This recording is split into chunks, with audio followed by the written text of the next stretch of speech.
Hello again.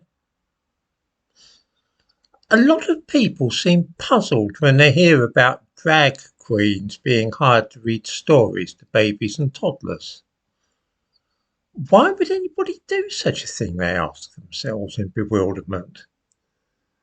Then they hear that children's sweet wrappers are being covered in propaganda glorifying homosexuality, and they shake their heads, look mystified by that as well. The thumbnail to this video shows a new design, or several new designs for bags of Skittles, which is a popular chewy sweet. These show rainbow flags and a variety of people of different ethnicities who are explicitly uh, homosexual. Words like trans and lesbian cover the sweet wrappers. Why would anybody do such a thing? In the description to this video, I give a link to an article about this weird idea. The ostensible explanation behind all this is that it is intended to eradicate prejudice against gay people and discourage small children from growing up to be the kind of bigots who carry out homophobic attacks. But this is all a lot of nonsense. Nobody, other than a handful of fanatical Muslims, really does that kind of thing these days. There was a time when there was widespread prejudice against homosexuals, but those days have passed. So what is actually going on? The answer is that the state, all states, see stable and loving families as a threat to their power and authority. They wish for people to grow up trusting the state and turning to it for values, rather than having a stronger allegiance to their families.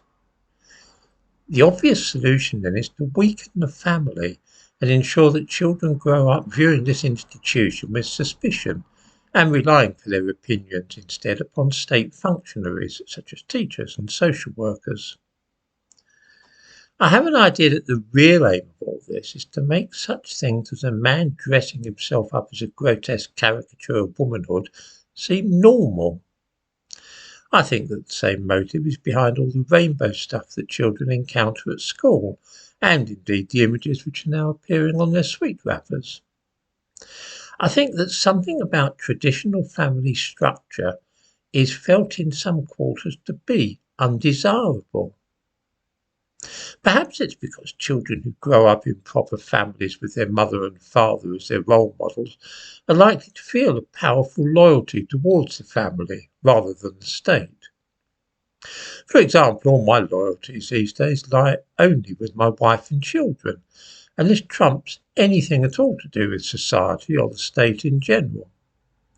This is what healthy heterosexual families do. They make close ties between members, which means that they care for each other more than anybody else.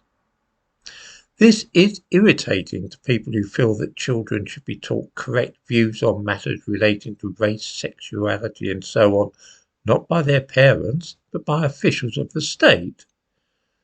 It is why the normal thing these days is to get small children into nurseries and away from the influence of their mothers and fathers as early as can be. A few years ago, most children remained with their mothers until they began school at the age of 5, but this is very unusual now. Ideally, the state would like to see all children handed over to them to be placed in state-run nurseries and schools from the age of 12 months or so, before they can even speak. Aristotle famously observed, "Give me a child until he is 7, and I will show you the man." This is the principle upon which the British state now acts, sabotaging and undermining family life and taking the child into the keeping of the state during the day from an early age is a way of achieving this.